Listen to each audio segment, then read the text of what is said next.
امیر خسرو بھارت میں ایک شہر ہے ایٹا.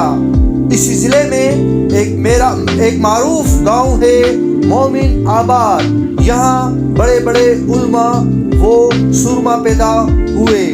اسی گاؤں میں سیف شمسی رہا کرتے تھے جو نہایت بہادر تھے اور صف شکنی میں اپنا جواب نہیں رکھتے تھے لیکن کم سخن تھے.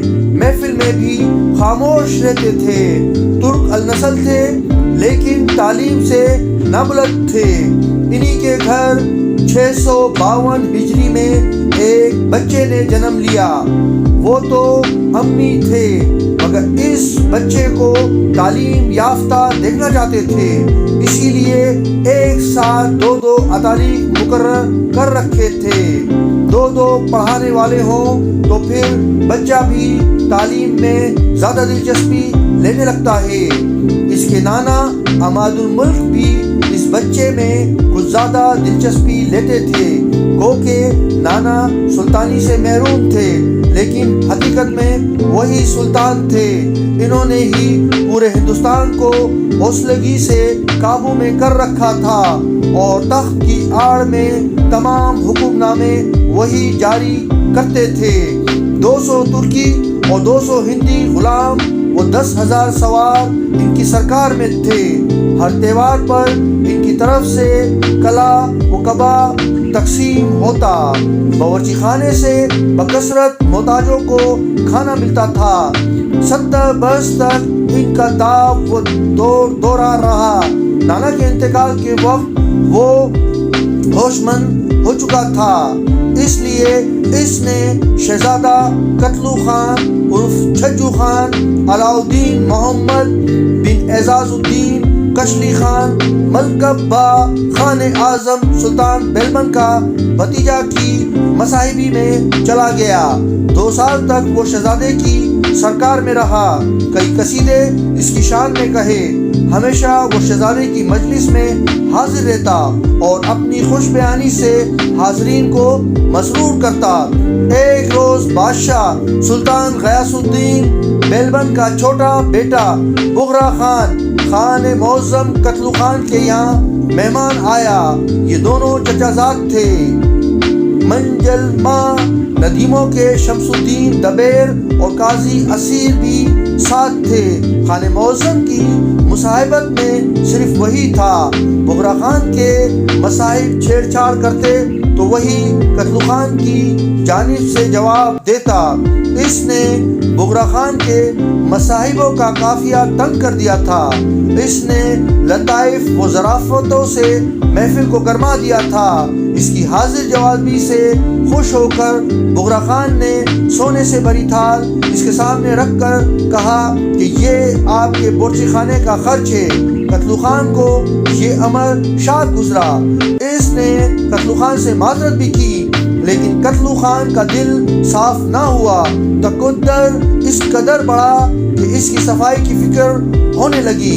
اس نے اپنی عزت بچانے کے لیے شہر چھوڑ دینے کا فیصلہ کیا اور وہ بے سر و سامانی میں سامانے کی جانب چل پڑا. سامانے کا حاکم بغرا خان تھا جو سلطان غیاث الدین بیلبن کا دوسرا بیٹا تھا. وہ سامانے پہنچا تو اسے ہاتھوں ہاتھ لیا گیا اور وہ ندیم خاص مقرر ہو گیا. ابھی اس کا دور عروج تھا کہ بغرا خان نے اپنے لشکر کے ساتھ لکھنؤ کی جانب کوچ کیا. 678 ہجری میں لشکر دہلی سے نکلا تھا کہ قاصد سلطانی پہنچا اور حکم ہوا کہ بغرا خان ماں لشکر شاہی سے مل جائے. وہ بھی لشکر کے ساتھ سپاہی شاہی سے ضم ہو گیا. چلتے چلتے 1 سال گزر چکا تھا لیکن لکھنؤ ابھی بھی دور تھا.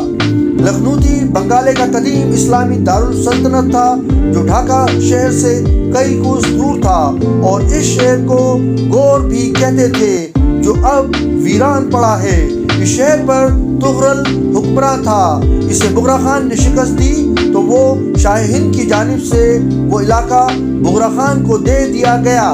بغرا خان کے مصاحب شمس الدین دبیر اور قاضی اسیر کی خواہش تھی کہ وہ بھی بغرا خان کے دربار سے منسلک رہے مگر اس نے واپسی کا قصد کر لیا اور شاہی سپاہ کے ہمراہ دہلی لوٹ آیا۔ دہلی میں کعان الملک خان شہید فاتح کی صورت داخل ہو رہا تھا۔ اس کی سخنوری کی شہرت اس تک بھی پہنچ چکی تھی۔ اس نے اسے دربار میں بلا کر ندیمی کا خلعت بخشا اور ملتان ساتھ چلنے کی فرمائش کر دی۔ وہ خان شہید کی سپاہ کے ساتھ ملتان کے لیے چل پڑا۔ ملتان میں زبردست معرکہ ہوا اور شہزادہ شہید ہو گیا، وہ بھی گرفتار ہو گیا۔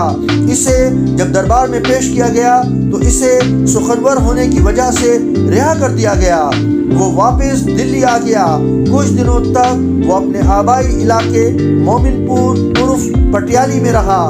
پھر اس عرصے میں سلطان عادل غیاث الدین کی وفات ہو گئی اور دولت معیزی کا علم بلند ہو گیا۔ اسے دربار میں طلب کیا گیا۔ دربار میں ملک نظام الدین کا دورہ تھا اور وہ اس سے پرخاش رکھتا تھا۔ اسے خوف ہوا کہ کہیں نظام الدین اسے نقصان نہ پہنچا دے، اس لیے اس نے حاتم خان کے زیر سایہ پناہ لے لی۔ امیر نے اسے زر کسی عطا کیا۔ ابھی کچھ ہی دن گزرے تھے کہ نظام الدین جنت کو سدھارا اور اسے دربار میں طلب کر لیا گیا۔ خلعت ندیمی عطا ہوئی۔ وقت تیزی سے گزرنے لگا اور اس کی سخنوری کا چرچا بڑھنے لگا۔ اس کے اشعار زبان زرد و عام رہنے لگے۔ اسی دوران وہ دربار شاہی کے ساتھ دربار باطنی میں بھی حاضری دینے لگا۔ حضرت نظام الدین اولیاء کا قرب پا کر وہ انہی کے رنگ میں رنگنے لگا۔ بالآخر 8 شوال 725 ہجری کو وہ شاعر شاہی دہلی ہی میں راہی ملک عدم ہوا۔ اسے لوگ امیر خسرو کے نام سے جانتے ہیں۔